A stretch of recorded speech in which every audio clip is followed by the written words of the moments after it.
ने टूरिज्म को रोका।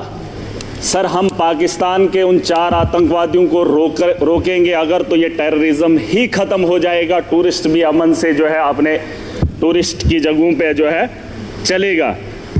सर, पाकिस्तान की बात मैं करना चाहूँगा। कुछ लोग कहते हैं अपने देश के अंदर भी कि ये मुसलमान आतंकवादी है।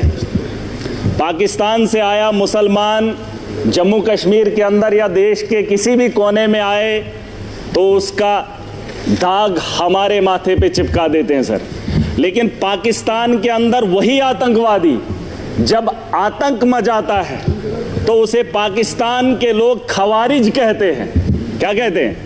खवारिज कहते हैं कि अपने ही पाकिस्तान में, मुल्क के अंदर जब कत्लेआम करता है पाकिस्तान में, तो उसे खवारिज कहते हैं। और जब वही आतंकवादी हमारे देश में आता है तो उसे मुजाहिद कहते हैं सर। ये शर्म की बात है। ये पाकिस्तान को ये बात बताना बहुत ज़रूरी है।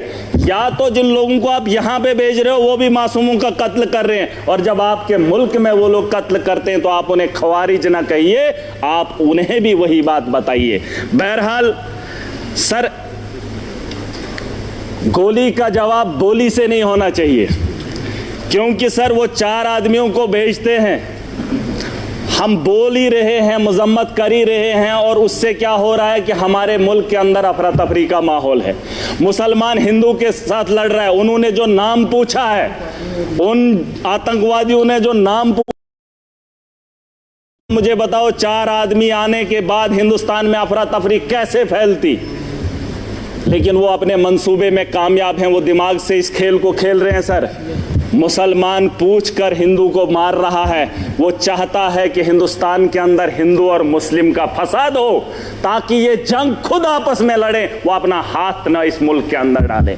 उसे यहाँ का अमन और शांति और भाईचारा अच्छा नहीं लगता है। सर, मैं एक चीज़ बताना चाहूँगा। मेरे पिछले दिनों बच्ची 8 महीने की गिर गई, कुर्सी पे बैठी थी तो बगल में वो टाइलें लगी थी, सर फट गया। सर फट गया।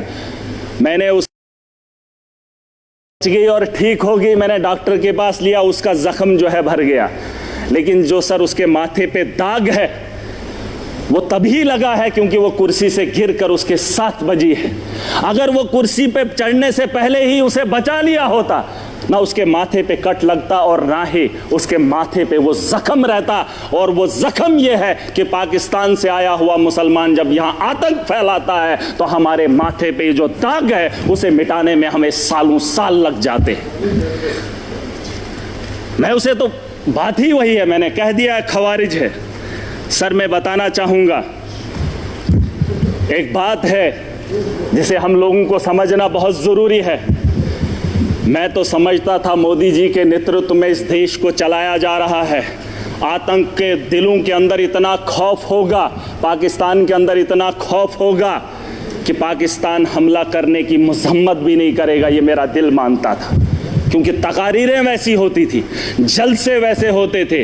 लेकिन आज अगर वो वक्त आ ही गया है, यहाँ अगर मैं अगर ताकतवर हूँ, मैं चाहता हूँ अगर वो मेरे से गलती करे, मेरे से वो उलझे, मैं चाहता हूँ वो कब उलझे और मैं उसको लफाड़े 2 मारकर बिठा दूँ। सर, ये मेरा मानना है। अगर मैं ताकत में हूँ, मैं चाहता हूँ अगला मेरे पे वार करे और मैं उसे ताकत से जवाब दूँ। आज नहीं सर, सुन, पूरी बात सुन लीजिए। अभी तक घंटी किसी की नहीं बजी, किसी की नहीं बजी। अगर मेरे लिए बजा रहे हो मुझे बताओ मैं गलत बोल रहा हूँ, मैं सही बोल रहा हूँ। मैं कह रहा हूँ सर, आज आप यहाँ इजलास बुलाएंगे, बुला लो, मैं भी चला जाऊँगा। मैं आज इसलिए आया हूँ, मैं इस जम्मू कश्मीर का नागरिक भी हूँ और जिम्मेदार भी हूँ। और मेरे नौजवान बच्चे, उमर साहब ने एक टीम बनाई, अलग अलग स्टेट्स के अंदर गए, लेकिन मजबूरी क्या हुई कि मुसलमान को देखकर पीटा जा रहा है। मैं इसलिए यहाँ पर आया हूँ। मैं मुंबई नहीं गया, मैं महाराष्ट्र नहीं गया, मैं गुजरात नहीं गया अपने उन बच्चों को देखने के लिए जो यहाँ से हमारे बाहर पढ़ने के लिए जा रहे हैं। लेकिन मैं उमर साहब का फिर भी शुक्रिया अदा करना चाहूँगा। लेकिन एक बात बताने आया हूँ, मैं चाहता हूँ सर, मैं चाहता हूँ जो बात मैं बोल रहा हूँ कि उकसाया जा रहा है।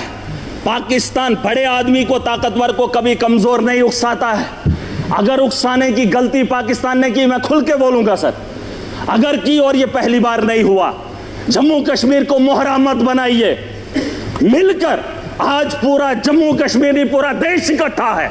जवाब देने का वक्त आ गया है। ताकत का जवाब ताकत से देंगे, गोली का जवाब गोली से देंगे, तब जाके अमन और शांति की बहाली की उम्मीद कर सकता हूं सर। वरना आज ये हाउस चला 22 तारीख का वो मातम, आज हम बात करेंगे, महीने के बाद फिर किसी जगह फिर कोई कातिलाना हमला करेगा, फिर हमारे बच्चों को जो है स्कूल जाने से रोका जाएगा, फिर हमारे घरों पे बमबारी होगी, फिर मुसलमान को हकारत की निगाह से देखा जाएगा। आज मौका है, आज मौका है, आज पूरा देश इकट्ठा है, मुसलमान साथ है। यहां उधमपुर में पहलगाम के बाद उधमपुर में आतंकवादी हमला हुआ, एक मुसलमान ने गोली खाई। मैं चाहता हूं कि आप यहां पर यह दाग न लगाएं, पाकिस्तान को मौका मत दें, मत दें। ये मेरा घर है, मुझे पाकिस्तान के वास्ता नहीं है। अगर देश का हिंदू ये कह रहा है कि मुसलमान आतंकवादी है, तो फिर पूछना चाहता हूं, भारत को छोड़कर अमेरिका लोग क्यों जा रहे हैं, कनाडा क्यों जा रहे हैं? और आपको लगता है महराज पाकिस्तान जाना चाहता है? नहीं, मैं भी दुनिया के उन बेहतरीन ममालिक में जाना चाहता हूं जहां बेहतर जिंदगी मुझे मिले। ये भिखारियों का देश, जहां खुद भूखे नंगे लोग हूं, उस पाकिस्तान में मैं जाना चाहूंगा। ये दाग खत्म कर दीजिए, ये सोच खत्म कर दीजिए। मैं एक लोकतंत्र मुल्क में रह रहा हूं, जमहूरियत का मुल्क है, यहां आजादी है, मेरे जैसे इंसान को बोलने का अधिकार है। अरे पाकिस्तान में हालात देखकर इंसान को घिन आती है, लेकिन ये दाग मैं नहीं ले सकता। मैं अपने दोस्त को देश के कोने में पिटते हुए नहीं देख सकता, हिंदू और मुसलमान के साथ लड़ते हुए नहीं देख सकता। पाकिस्तान 4 आदमियों को भेजकर देश का माहौल गंदा कर रहा है और हम उसका हिस्सा बन रहे हैं। सबसे बड़ी बेवकूफ़ी इसी की बात की है। और मैं चाहता हूं सर, मैं चाहता हूं आखिरी बार, सियासत नहीं है, बस दुख है। अगर ये मामला होता ही नहीं तो हम अपनी अपनी कॉन्स्टिट्यूंसियों में काम कर रहे होते। तारगामी साहब ने बहुत अच्छी बात रखी सर। इस हाउस के अंदर जिन लोगों ने हाउस बुलाया है, वो किसको फरियाद लगाए, किसको? सर, अगर हमारी सलाह लेनी है तो हमें बुला लीजिए, हम आपको बताएंगे, लेकिन आपको विश्वास करना पड़ेगा। अगर आप विश्वास नहीं करेंगे तो इस हाउस को चलाने से, चीखने से क्या बात बनेगी? वैसे तो डिबेट में पाकिस्तान के लोगों को भी बुलाकर बात कर ही लेते हैं, लेकिन जो पानी का मामला है सर, पानी का मामला रोकना ठीक है सर, लेकिन हम उसको उतना नहीं रोक पाएंगे। 4 दिन 1 महीना रोक सकते हैं, लेकिन अगर रुकेगा पानी तो हमारे लोगों को नुकसान होगा, और जब उसे छोड़ेंगे तो सैकड़ों किलोमीटर हमारे देश के लोग उससे नुकसान होंगे पहले, फिर उसके बाद पाकिस्तान को नुकसान होगा। उसके लिए कोई तैयारी करनी पड़ेगी। यह 20 साल का लिए मामला है सर। गोली का जवाब गोली से नहीं, गोली से देना पड़ेगा। अगर पाकिस्तान को रोकना, हम उनसे ज्यादा ताकत रखते हैं। आप, मैं नहीं कह रहा हूं जंग करें, मैं नहीं चाहता हूं कि पाकिस्तान और हिंदुस्तान जंग करे। मैं चाहता हूं कि हमला करें, हम उन पे अटैक करें, जंग नहीं, अटैक करें। अगर हम अटैक नहीं करेंगे, वो रोज 6 महीने, 1 महीने, 5 महीने, 10 महीने के बाद। सर, परेशानी ये है कि मैं ऐसे मुल्क में रह रहा हूं जहां मैं परेशान हो रहा हूं। कोई भी परेशानी नहीं चाहता हो, मैं माजरत खा हूं। सर, एक बात, मेरे यहां अगर कोई मर जाए गांव के अंदर, तो मुझे वहां जाना है तो ताजियत में मैंने अपने घर नहीं जाना है, मैंने उस घर में जाना है जहां पे मातम हुआ हो। पूछना चाहता हूं सर, अगर बैरून ममालिक का ये दौरा रद्द होता है तो फिर बिहार जाना जरूरी नहीं था, पहलगाम आना जरूरी था, उन लोगों से दर्द बांटना जरूरी था। सर, ये मेरा एक दर्द है, दुख है जो मैं बयान कर रहा हूं। Thank you. LOT